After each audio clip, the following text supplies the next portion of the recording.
अस्सलामुअलैकुम दोस्तों, उम्मीद है कि आप खैरियत से होंगे। तो जी दोस्तों, बात यह है कि 10 अप्रैल 1912 को आरएमएस टाइटैनिक दुनिया का सबसे बड़ा और लग्जरियस जहाज अपने पहले सफर पर निकलता है। ये जहाज साउथैम्प्टन इंग्लैंड से न्यूयॉर्क जा रहा है और इसके अंदर हर तरह के लोग बैठे हैं, बड़े बड़े इंडस्ट्रियलिस्ट और एक्टर्स से लेकर इमिग्रेंट्स तक जो अमेरिका जा रहे हैं एक बेहतर जिंदगी की तलाश में।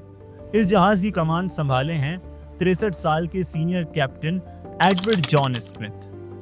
पैसेंजर्स में और पब्लिक में और मीडिया में बहुत एक्साइटमेंट है इस टाइटैनिक जहाज को लेकर। आखिर न सिर्फ ये दुनिया की सबसे बड़ी शिप है जो कि 269 मीटर लेंथ में और 50 मीटर से भी ज़्यादा ऊंची, बल्कि इसमें जो लग्जरी इस्तेमाल की गई है उसको बनाने में वो दिल दहला देने वाली है। उस ज़माने में इस शिप को बनाने की कॉस्ट पड़ी थी $7.5 बिलियन, जो कि इन्फ्लेशन को अकाउंट में लेकर चलोगे तो आज के $400 मिलियन के बराबर बनेंगे। शिप के अंदर की डेकोरेशन और फैसिलिटीज़ 5 स्टार होटल को भी पीछे छोड़ देंगी और जिस तरह के सेफ्टी फीचर्स का इस्तेमाल किया गया था टाइटैनिक को बनाने में, इस जहाज़ को अनसिंकेबल माना जाता था। ये एक ऐसी शिप है जो कभी डूब ही नहीं सकती थी क्योंकि इतनी सेफ थी ये। वाइट स्टार लाइन इस कंपनी का नाम था जिसने इस जहाज को बनाया था। उस कंपनी के वाइस प्रेसिडेंट इतने कॉन्फिडेंट थे इस चीज़ को लेकर कि उन्होंने पब्लिक के सामने आकर ओपनली कहा था कि ये जहाज अनसिंकेबल है। लेकिन अपने पहले सफ़र पर रवाना होने के सिर्फ 2 ही दिन बाद 12 अप्रैल 1912 को टाइटैनिक को अपनी पहली आइस वीविंग मिलने लग जाती है। यानी जिस अटलांटिक ओशियन को तैर कर ये टाइटैनिक अमेरिका की जाने बढ़ रहा था, वहाँ पर आइस मौजूद थी, बड़े बड़े बर्फ के पहाड़ मौजूद थे, आइसबर्ग्स जो खतरा हैं इस जहाज़ के लिए। 14 अप्रैल 1912 को 4 और आइस वार्निंग्स दी जाती हैं, लेकिन कैप्टन स्मिथ और इनके ग्रुप इस वार्निंग को इग्नोर कर देते हैं। टाइटैनिक की रफ्तार कम नहीं करते, आहिस्ता आहिस्ता सूरज ढल जाता है, रात हो जाती है, दर्जा हरारत नीचे गिरता है। 14 अप्रैल की रात के बारे में ख़ास बात यह है कि चांद बाहर नहीं आया था, कोई मूनलाइट नहीं थी, तो विजिबिलिटी बहुत कम थी। उस रात जहाज़ के ऊपर एक क्राउन्स नेस्ट होता है, एक छोटा सा प्लेटफॉर्म जो काफ़ी हाइट पर होता है, पॉइंट लुकआउट कह सकते हैं हम उसे। यहाँ पर किसी को बिठाया जाता है ताकि ये पता चल सके कि सामने क्या आ रहा है। ट्रैफिक या फिर ऑब्स्ट्रक्शन के लिए बिठाया जाता है।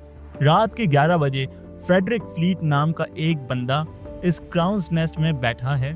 ये अचानक से अपने सामने देखता है कि एक बड़ा सा बर्फ का पहाड़, एक आइसबर्ग आ गया है। जल्दी से 3 बार घंटी को बजाता है ताकि नीचे बैठे हुए लोग सुन सकें। फ़ोन उठाकर कॉल करता है, ऑफिसर्स को ब्रिज पर चिल्लाकर कहता है, सामने हमारे एक आइसबर्ग है, जल्दी से जहाज़ को मोड़ो। फर्स्ट ऑफिसर विलियम उस इंस्ट्रक्शन को सुनते हैं और इंजन रूम को इन्फॉर्म करते हैं कि जहाज़ को लेफ्ट डायरेक्शन में मोड़ दो, लेकिन अनफॉर्चुनेटली बहुत देर हो चुकी होती है। सिर्फ 1 मिनट बाद 11:40 पर जहाज़ जाकर आइसबर्ग से टकरा जाता है। ये आइसबर्ग भी कोई छोटा मोटा नहीं था, लेंथ में ये 200 बाय 400 फीट था, एक फुटबॉल फील्ड जितना बड़ा, और हाइट में ये क्राउन्स नेस्ट तक आ रहा था। साइंटिस्ट का एस्टीमेट है कि ये तकरीबन 1.5 मीटर तक वजन के अंदर होगा। आइसबर्ग का टकराव टाइटैनिक के फ्रंट साइड यानी बो की तरफ से हुआ। सामने का एरिया जहाज का, उसे बो कहते हैं। तकरीबन 10 सेकंड तक ये जहाज आइसबर्ग से घिसटता हुआ चला गया और एक बहुत बड़ा डेंट पड़ गया। जब कैप्टन ने मैप देखा कि कश्ती को चोट पहुंची है तो इस जहाज को तो देखा गया कि जहाज डूबने वाला है। उन्हें लगता था कि जहाज तो अनसिंकेबल है। इस जहाज में 2 अहम सेफ्टी फीचर्स थे जिसकी वजह से इसे अनसिंकेबल माना जाता था। पहला, इस जहाज के अंदर डबल बॉटम हल था। इसका मतलब 2 लेयर्स लगी हैं। यहाँ बॉडी के नीचे से अगर लेयर टूट भी गई तो दूसरी बचा लेगी। और दूसरी जो शिप को पूरी मेन बॉडी है, इसको 16 अलग अलग वाटर हाइट कंपार्टमेंट्स में डिवाइड किया गया है। 16 में से 4 कंपार्टमेंट भी अगर भर गए तो भी जहाज तैरता रहेगा। लेकिन आइसबर्ग के टकराव का इम्पैक्ट जो है वो साइड से हुआ और साइड में डबल बॉटम हल नहीं लगी थी, और ये इम्पैक्ट इतना बड़ा था कि 16 में से 6 वाटर हाइट कंपार्टमेंट्स पीस्ट हो चुके थे, उनमें पानी भर चुका था। इसका मतलब था कि अब इस जहाज को डूबने से नहीं बचाया जा सकता। कैप्टन ऑर्डर करते हैं कि रेडियो कॉल भेजी जाए जो आसपास जहाज होंगे वो पहुंच जाएंगे रेस्क्यू करने के लिए।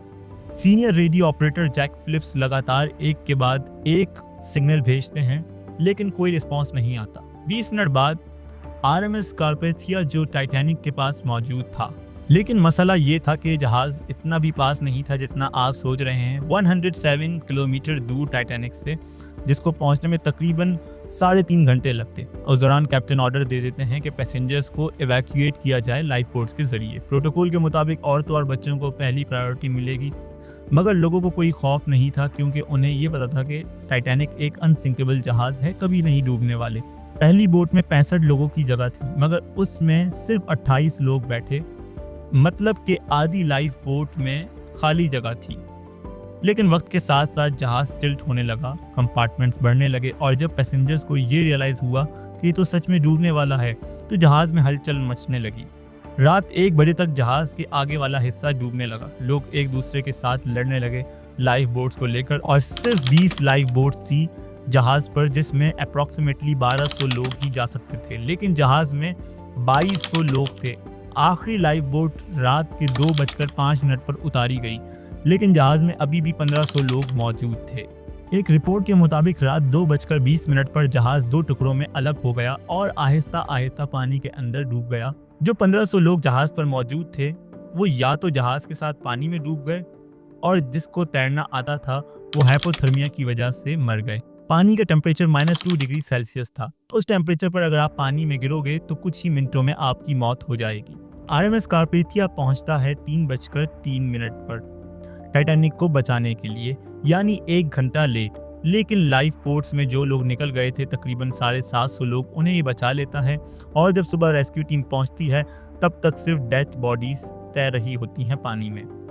कौन सी गलतियां थी जिसकी वजह से ये सब हुआ? सबसे पहले तो ये कि लाइफ बोट्स की कमी, क्योंकि जिस कंपनी ने जहाज बनाया था उन्हें लगता था कि जहाज तो कभी डूबेगा ही नहीं।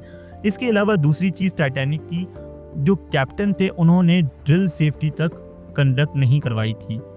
जिस दिन टाइटैनिक आइसबर्ग से टकराया उस दिन एक सेफ्टी ड्रिल होनी थी, लेकिन कैप्टन ने वो कैंसिल कर दी, ये सोचकर कि ये तो अनसिंकेबल जहाज है।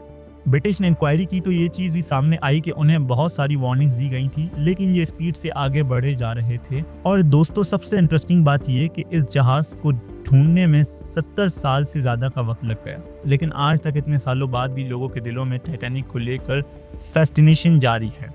तो जी दोस्तों, ये थी टाइटैनिक की असल कहानी। उम्मीद करता हूँ कि आपको आज की वीडियो पसंद आई होगी। अपने तबसरों का, ख्यालात का इजहार कमेंट बॉक्स में कीजिए। चैनल को सब्सक्राइब कीजिए और बेल आइकन को प्रेस कीजिए। मिलते हैं अगली वीडियो में एक नए टॉपिक के साथ। तब तक के लिए अल्लाह हाफिज़।